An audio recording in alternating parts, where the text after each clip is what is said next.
Jehovah, ẹ̀yin Olúwa.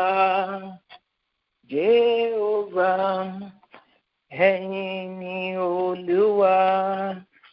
Bí kò bá sí ẹ̀yin bàbá, kò lè sí àwa.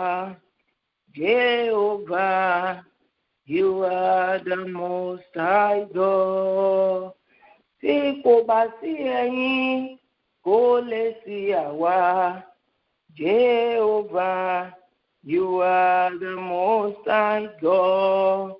Jehovah, you are the most high. You are the most high God. Torí tí kò bá sí ẹ̀yin, kò lè sí àwa. Jehovah, you are the most high God. Jehovah, you are the most high. You are the most high God. Tí kò bá sí ẹ̀yin bàbá, kò lè sí àwa. Jehovah, you are the most high God. Jehovah, you are the most high. You are the most high God. Jehovah, you are the most high. You are the most high God.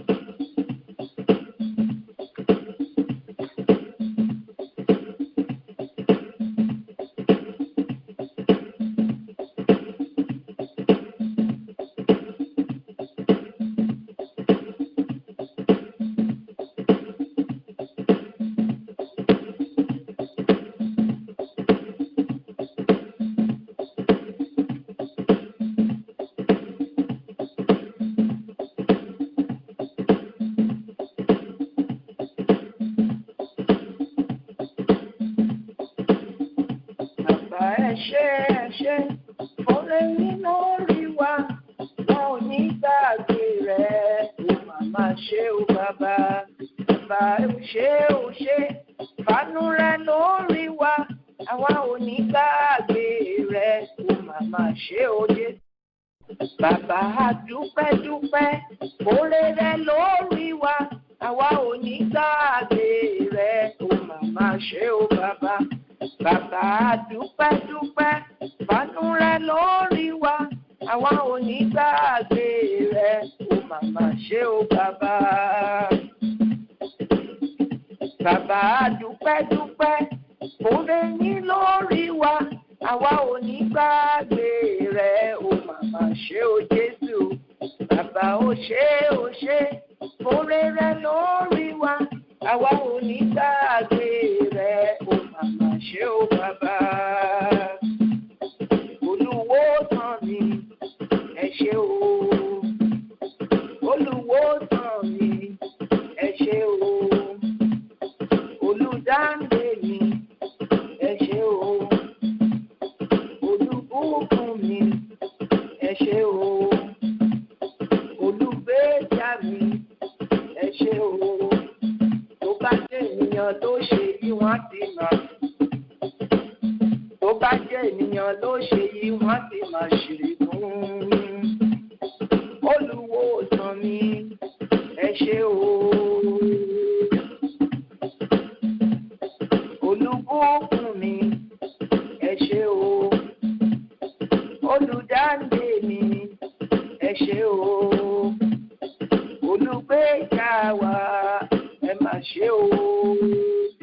Olùdáǹdè wa, a dúpẹ́ o. Olùrànlọ́wọ́ wa, ẹ máa ṣé o. Tó bá jẹ́ ènìyàn ló ṣe yí, wọ́n ti máa ṣèrè fún. Tó bá jẹ́ ènìyàn ló ṣe yí, wọ́n ti máa ṣèrè fún. Olùdáǹdè wa, ẹ ṣé o. Ẹ ṣé o bàbá, ẹ ṣé o Jésù. Ẹ ṣé o bàbá, ẹ ṣé o Jésù. Atógbára ti di òkè, ó ṣé o bàbá. Ó ṣé o bàbá, ó ṣé o Jésù. Mo dúpẹ́. dúpẹ́ o bàbá, mo dúpẹ́ o Jésù, atófàrà tèdí òkè, ó ṣé o bàbá. Atófàrà tèdí òkè, ó ṣé o bàbá. Atófàrà tèdí òkè, mo dúpẹ́ o bàbá. Atófàrà tèdí òkè, ó ṣé o bàbá. Ọlọ́run tí wá ó lágbára. Ọlọ́run tèmi ó lágbára. Ọlọ́run tí wá ó lágbára. Olúwa ó lágbára. Ọlọ́run tí wá ó lágbára. Ọlọ́run tí wá ó lágbára. Ọlọ́run tí wá ó lágbára o. Olúwa ó lágbára. Ó lágbára nínú ayé wa. Ó lágbára nínú ayé wa. Ó lágbára. Ó lágbára. Olúwa ó lágbára. Ọlọ́run tí wá ó lágbára. Ọlọ́run tí wá ó lágbára. Ọlọ́run tí wá ó lágbára. Olúwa ó lágbára. Ó lágbára. Ó lágbára. Ó lágbára. Ó lágbára. Ó lágbára. Ó lágbára o. Olúwa ó lágbára. Olúwa ó lágbára. Ọlọ́run tí wá ó lágbára. Ọlọ́run tí wá ó lágbára. Ọlọ́run tí wá ó lágbára. Olúwa ó lágbára. Ó lágbára. Ó lágbára. Ó lágbára. Ó lágbára. Ọlọ́run tí wá ó lágbára. Olúwa ó lágbára.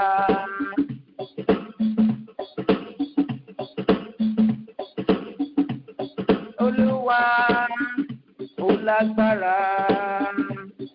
Olúwa ó lágbára. Gbogbo agbára Jésù lọ́wọ́ rẹ̀ ló wà o. Jésù lọ́wọ́ rẹ̀ ló wà o. Bàbá lọ́wọ́ rẹ̀ ló wà o. Gbogbo agbára Jésù lọ́wọ́ rẹ̀ ló wà o. Jésù lọ́wọ́ rẹ̀ ló wà o. Bàbá lọ́wọ́ rẹ̀ ló wà o. Gbogbo agbára Jésù lọ́wọ́ rẹ̀ ló wà o. Jésù lọ́wọ́ rẹ̀ ló wà o. Bàbá lọ́wọ́ rẹ̀ ló wà o. Gbogbo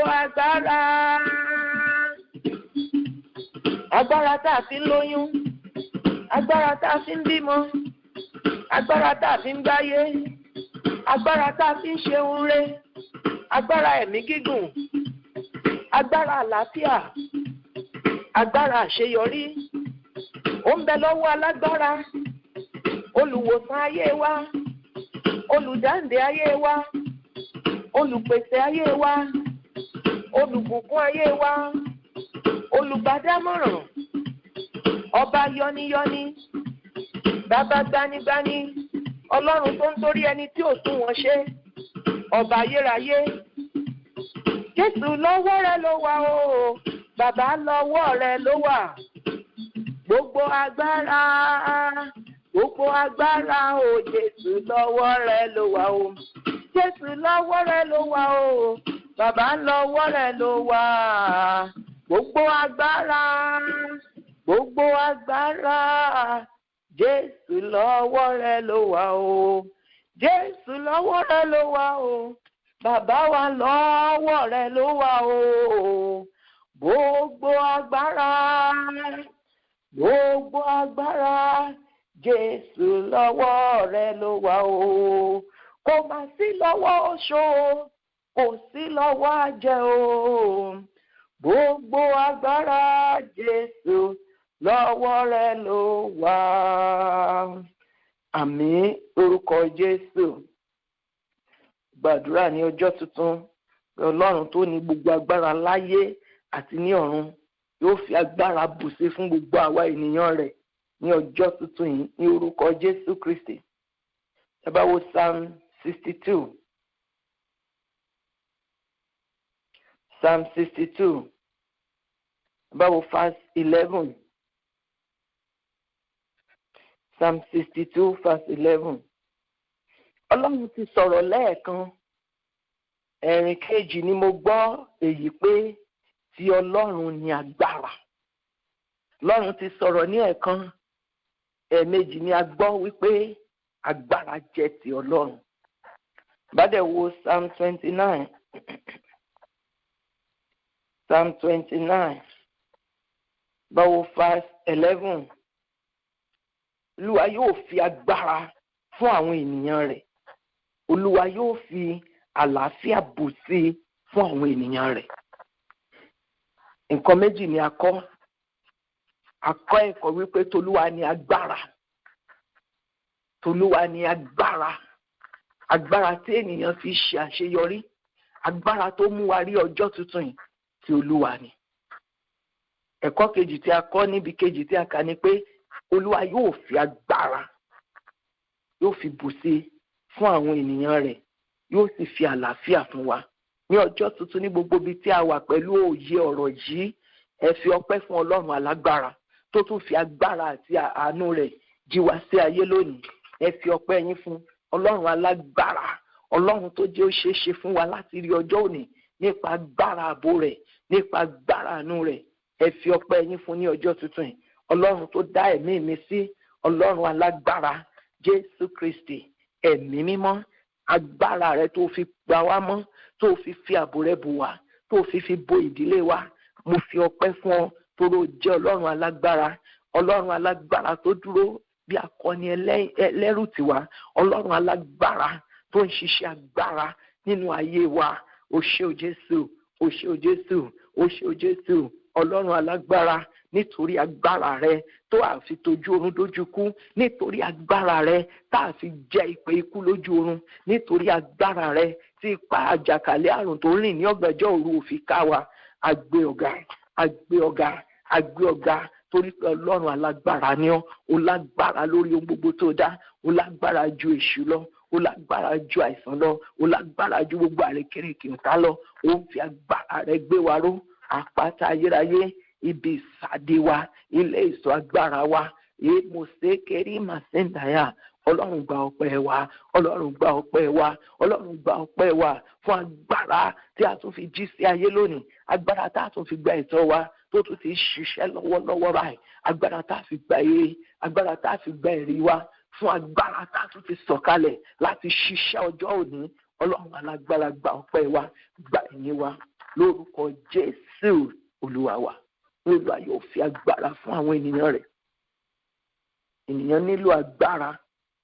Ọba Ezekiah wí fún wòlíì Àìsáyà wípé ẹ gba àdúrà. A ti dé ibi tí ogun ti lé. A nílò agbára tá ò fi bí.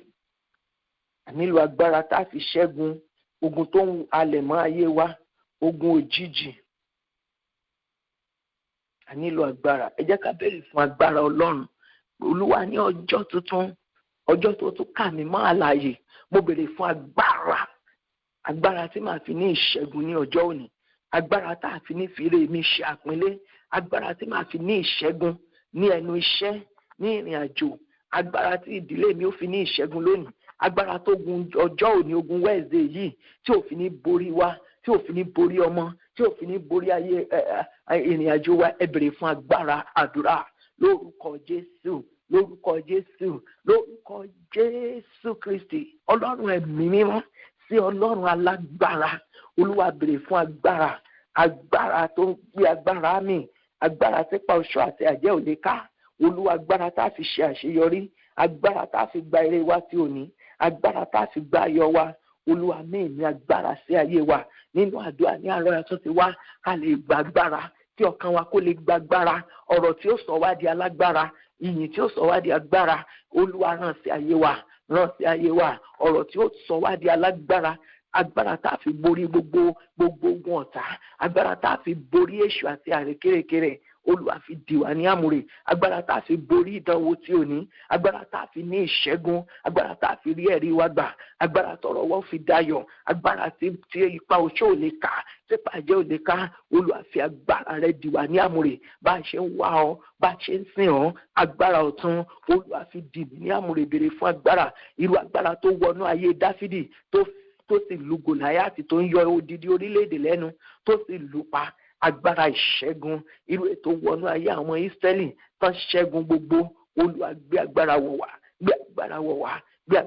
wá agbára tá a fi ní farapa àṣàjù Dáníẹ́lì sínú ilé kìnìún ṣùgbọ́n Dáníẹ́lì ò farapa Olúwa nínú ìrìn àjò ayé nínú ìrìn àjò ẹ̀mí nínú ìrìn àjò iṣẹ́ ìránṣẹ́ agbára tí mi ò fi ní farapa tí ọmọ mi ò fi ní farapa tí ọkọ mi ò fi ní farapa agbára tí a ò fi ní farapa Olúwa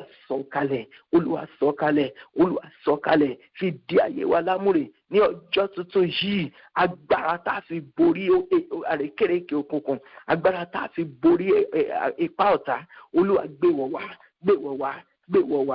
wọ̀ wá lórúkọ Jésù ní àgbàdúrà Bíbélì wí pé ejò ṣàṣe alárékérekè ju gbogbo ẹranko ìgbẹ́ lọ. Jẹ́ ká sọ fún Ọlọ́run pé gbogbo àrékérekè òkùnkùn lórí ìrìn àjò mi lónìí gbogbo àrékérekè ọ̀tá lórí ìrìn ayé mi lónìí ẹ̀jẹ̀ Jésù fagilé àdúrà lórúkọ Jésù ní orúkọ Jésù Kristi Olúwa gbogbo àrékérekè òkùnkùn gbogbo àrékérekè ọ̀tá gbogbo àrékérekè àwọn ìka ènìyàn lórí ayé wa lónìí Olúwa fagilé gbogbo àrékérekè òkùnkùn gbogbo àrékérekè ọ̀tá lórí ẹ̀rí wa lónìí lórí ayọ̀ wa lónìí Olúwa fagilé Ọlọ́run kò ṣe bẹ́ẹ̀ lórúkọ Jésù Olúwa wa. Sọ fún Ọlọ́run ní ọjọ́ tuntun yìí mo gbọ́dọ̀ làlùyọ mo gbọ́dọ̀ ní àlàjá rere lórúkọ Jésù ní orúkọ Jésù Kristi ẹ̀mí mímọ́ o ní ọjọ́ tuntun ọjọ́ tó ní ògo ọjọ́ tó ní ọlá ọjọ́ tí Ọlọ́run ti yàn láti gbé orí ayé ẹnì kọ̀ọ̀kan sókè lórúkọ Jésù Kristi olùgbàlà mo gbọ́dọ̀ ní ẹ̀rí lórúkọ Jésù mo gbọ́dọ̀ làlùyọ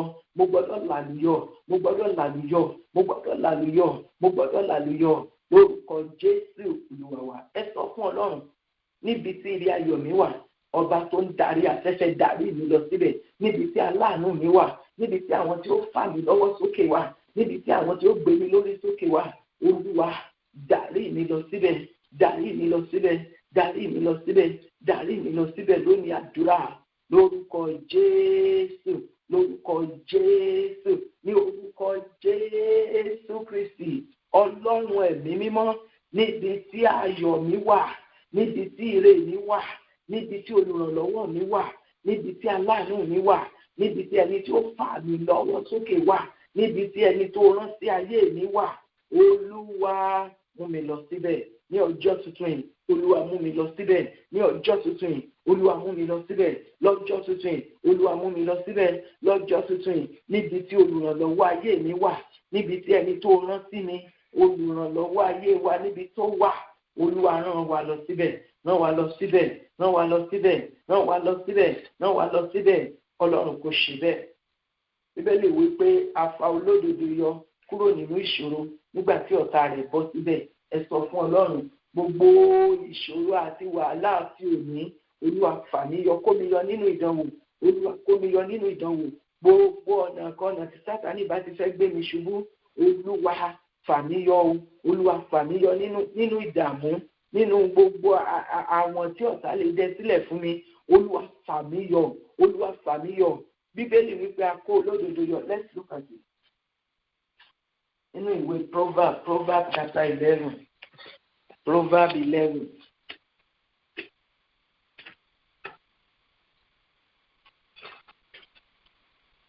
wo verse 8 Proverbs 11 jẹ́ ká wo verse 8.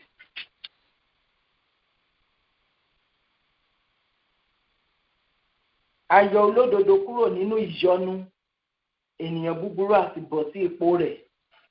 Ayọ̀ olódodo kúrò nínú ìyọnu, ènìyàn búburú àti bọ̀ sí ipò rẹ̀. Ẹ jẹ́ ká sọ fún Ọlọ́run o, Olúwa, gbogbo nkóhùn tí mo lè máa là kọjá, Olúwa fà mí yọ kúrò nínú ìyọnu òjijì, ìyọnu gbogbo tó wà ní ọjọ́ òní. Olúwa fà mí yọ, jẹ́ kí ẹlẹ́rù kó gbé ẹrù rẹ̀. Olúwa fà ọmọ mi yọ nínú ìyọnu àti ìdààmú ọjọ́ òní. Ẹ gba àdúrà lórúkọ Jésù, lórúkọ Jésù, lórúkọ Jésù Kristi. Ọlọ́run ẹ̀mí mímọ́, a kọ wípé ayọ̀ olódodo kúrò nínú ìyọnu. Ìyọnu yẹn lè jẹ́ pé ayọ̀ olódodo kúrò nínú ikú, ayọ̀ olódodo kúrò nínú àìsàn, ayọ̀ olódodo kúrò nínú àwọn tí ọ̀tá rẹ̀ dẹ sílẹ̀ fún. Ènìyàn búburú sì bọ̀ sí ipò rẹ̀. Bíbélì wípé ẹ̀mí ènìyàn mìíràn la ó fi rọ́pò ẹ̀mí wa. Olúwa, nínú ikú òní, Olúwa fà mí yọ. Gba àdúrà sí Ọlọ́run nínú ìdààmú ọjọ́ òní. Olúwa, tọmọtọmọ, tọkọtọkọ, tilétilé, Olúwa fà mí yọ kúrò nínú ìyọnu òjijì, nínú ìyọnu tó bá ọjọ́ òní wá. Yáàlì kú lè máa ṣẹ̀dàyà nínú àìsàn ti ọjọ́ òní. Olúwa, kó mi yọ, kó ọmọ mi yọ. Olúwa fà mí yọ nínú ìwé àwọn tí ò ní ṣe rere. Yọ orúkọ mi kúrò ńbẹ̀. Olúwa, yọ orúkọ mi kúrò ńbẹ̀. Máa bá Ọlọ́run sọ̀rọ̀ nínú ìwé àìsàn. Olúwa, yọ orúkọ mi kúrò ńbẹ̀ o. Nínú ìwé ìjìyà. Olúwa, yọ orúkọ mi kúrò ńbẹ̀. Olúwa, nínú ìwé ègún ti ìdílé, ègún ti ìdílé bàbá ti ìdílé ìyá. Olúwa, yọ orúkọ mi jáde kúrò ńbẹ̀ o. Jésù, yọ mí kúrò nínú ìyọnu. Fà àwọn ọmọ mi kúrò nínú ìyọnu. Tí wàhálà àti ìdààmú bá wà níbì kan, má jẹ́ n lọ síbẹ̀, má jẹ́ n lọ síbẹ̀. Tọmọtọmọ, gbogbo ìyọnu ọjọ́ òní, Olúwa fà wá yọ kúrò níbẹ̀. Ẹlẹ́rù kò gbé ẹrù rẹ̀. Ọlọ́run kò ṣe bẹ́ẹ̀. Ògo ni fún Ọlọ́run ní òkè ọ̀run. Ẹ sọ fún Ọlọ́run, tolúwa nílẹ̀ àti ẹ̀kún rẹ̀. Káyí kúrí máa ṣáídá fún éèlì mọ́síńdà. Tí Olúwa ní ilẹ̀ àti ẹ̀kún rẹ̀, ayé àti ohun gbogbo tí ó tẹ̀lé sínú rẹ̀. Olúwa wí pé èmi ó fi agbára fún àwọn ènìyàn mi, agbára láti gba ilẹ̀ tí kìí ṣe tiwọn, agbára láti di ńlá ní ilẹ̀ àjòjì. Nínú ìwé Ezekiel 36. Thank you, Jesus. Ezekiel 36. Báwo verse 28. Ezekiel 36. Verse 28. Ẹ̀yin ó sì máa gbé ilẹ̀ tí èmi fi fún àwọn bàbá yín. Ẹ̀yin ó sì máa jẹ́ ènìyàn mi, èmi ó sì máa jẹ́ Ọlọ́run yín. Ẹ̀yin ó máa gbé ilẹ̀ tí èmi fi fún àwọn bàbá yín. Ọlọ́run sì fi yé wa pé ayé àti ọ̀run ti Ọlọ́run ni. Gbogbo ilẹ̀ kílẹ̀ tí a bá sì ti dé ó di ilé ọ̀wọ̀. Ẹ̀yin ó sì máa gbé ilẹ̀ tí èmi fi fún àwọn bàbá yín. Ẹ̀yin ó sì máa jẹ́ ènìyàn mi, èmi ó sì máa jẹ́ Ọlọ́run yín. Ẹ jẹ́ ká sọ ọ́ di àdúrà ní àárọ̀. Ohun tí a ń pè ní kí ènìyàn máa gbé ilẹ̀ tí Ọlọ́run fi fún ni pé kí Ọlọ́run kó gba ibi tí kìí ṣe ti èèyàn fún yàn. Kọ́lọ́run kó sọ èèyàn di ẹni tó ní ohun ńlá ní ilẹ̀ àjòjì. Kọ́lọ́run kó gba ẹ̀tọ́ ènìyàn fún. Ọ̀pọ̀lọpọ̀ ń bẹ níbí tó ń bá Ọlọ́run sọ̀rọ̀ lórí ọ̀rọ̀ ìwé. Ẹ sọ fún Ọlọ́run gẹ́gẹ́ bí a ti kọ́ wípé ẹ̀yin ó sì máa gbé ilẹ̀ tí èmi fi fún àwọn bàbá yín. Ẹ̀yin ó sì máa jẹ́ ènìyàn mi, èmi ó sì máa jẹ́ Ọlọ́run yín. Ẹ kígbe sí Ọlọ́run, Olúwa gba ilẹ̀ yìí fún mi. Ọlọ́run fi ẹsẹ̀ mi múlẹ̀ ní orílẹ̀-èdè. Ọlọ́run gba ilẹ̀ yìí fún mi. Ọlọ́run gba ìwé mi fún mi. Lórílẹ̀-èdè tí mo wà má jẹ́ rógun deportation. Ẹ̀yin ọmọ Ọlọ́run, ẹ gba àdúrà. Tí Olúwa ní ilẹ̀ àti ẹ̀kún rẹ̀. Olúwa ó ti sọ pé ilẹ̀ tí mo dé ti ilẹ̀ ìwọ ló ní. Olúwa gba ilẹ̀ yìí fún mi. Ọlọ́run gba ẹ̀tọ́ mi fún mi. Olúwa gba ìwé mi fún mi ní orílẹ̀-èdè. Má jẹ́ rógun deportation. Olúwa má jẹ́ kí n wá sí orílẹ̀-èdè bí ẹni tí ò ní ipa. Gbogbo ẹ̀yin tẹ́ fẹ́ establish náà, tẹ́ fẹ́ ní business lórí ilẹ̀, ẹ pariwo sí Ọlọ́run pé kí Ọlọ́run kó establish yín lórí ilẹ̀ yìí. Ó ní èmi yóò sì fi ilẹ̀ tí bàbá rẹ̀ jẹ́ àjòjì, èmi yóò gbà fún ọ. Bẹ́ẹ̀ ló ṣe ṣe fún Joseph, bẹ́ẹ̀ ló ṣe ṣe fún Jacob, bẹ́ẹ̀ ló ṣe ṣe fún Isaac, bẹ́ẹ̀ ló ṣe fún Esther.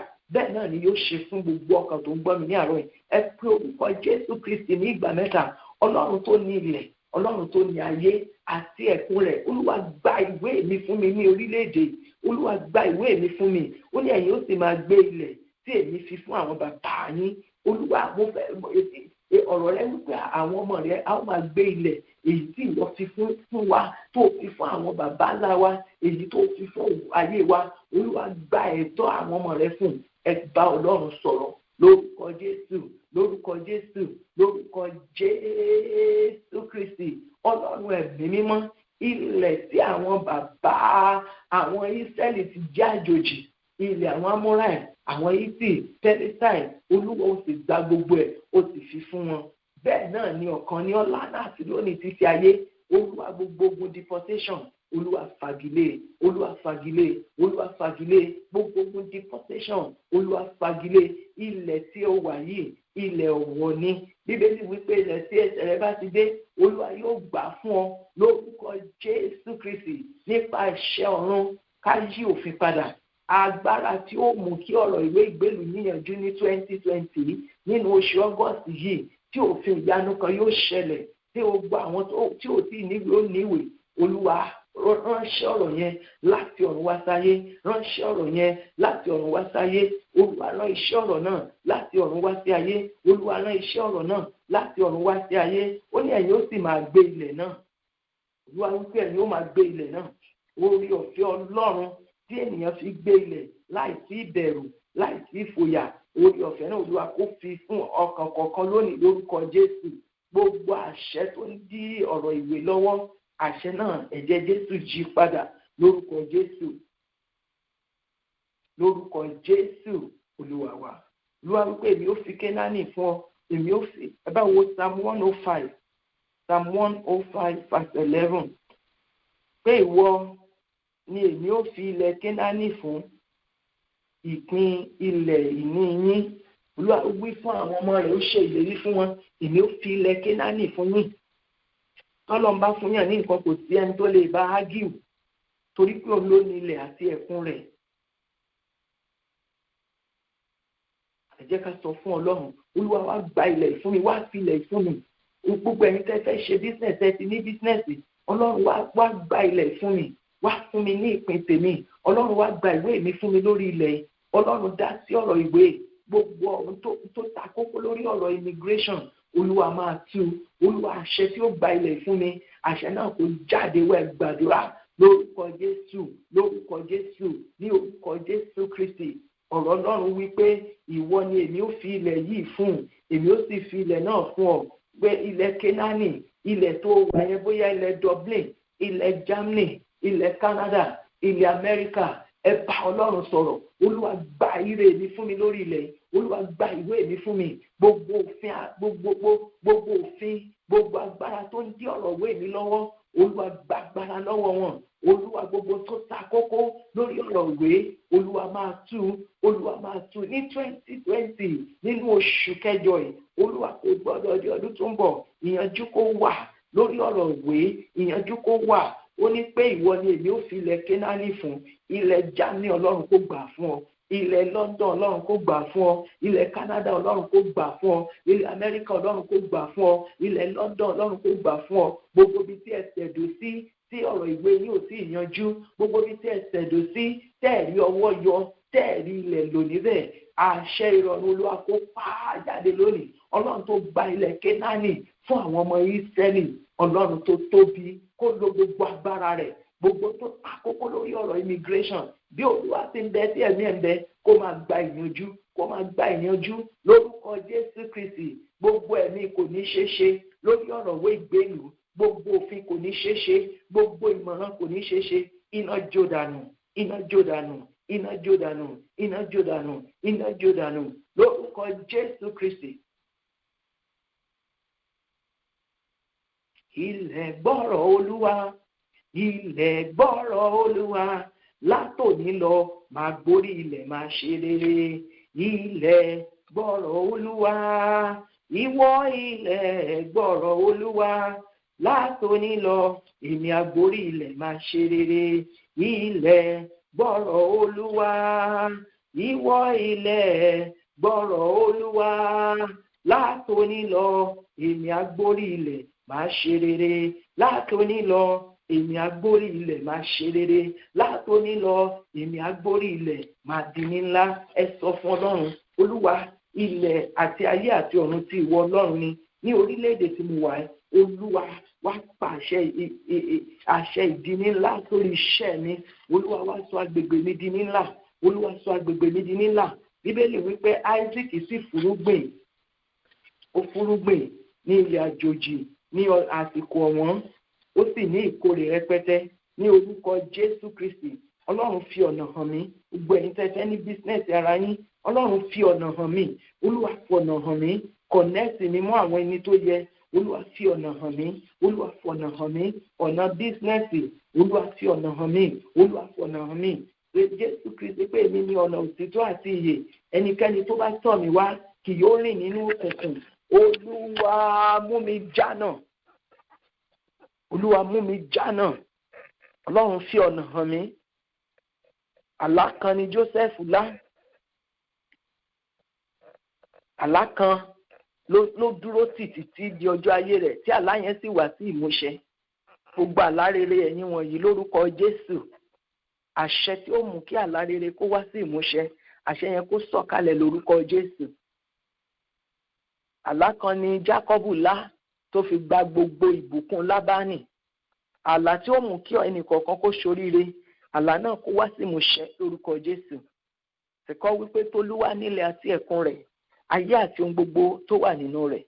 Ọlọ́run kó bó ṣe gba ilẹ̀ Kénáánì fún àwọn ọmọ Ísírẹ́lì, Ọlọ́run kó gba ilẹ̀ tẹ̀dó sí fún yín, kó gba ìwé yín fún yín lórúkọ Jésù. Gbogbo ohun tó ta kókó tó le lórí ọ̀rọ̀ ìwé, ẹ̀jẹ̀ Jésù kó tú. Gbogbo ọ̀rọ̀ ìwé tá a tẹ̀síwájú Ọlọ́run kó ní ìyànjú lórúkọ Jésù. Ní 2020 kì í ṣe ní ọdún tó ń bọ̀, ní ọdún ìní lórúkọ Jésù. Àṣẹ ìyanjú kó sọ̀kalẹ̀. Gbogbo ẹni tó wá ọ̀nà bísínẹ́sì, Ọlọ́run tó ní gbogbo connection kó connect yín mọ́ ẹni tó yẹ. Ọlọ́run kò ṣe bẹ́ẹ̀. Lónìí ẹ ó rí ògo Ọlọ́run ní ilẹ̀ alààyè. Ògo ni fọ́lọ́run ní òkè ọ̀run. Lórúkọ Jésù Olúwa wa. Àmín, àmín, àmín lórúkọ Jésù Kristi.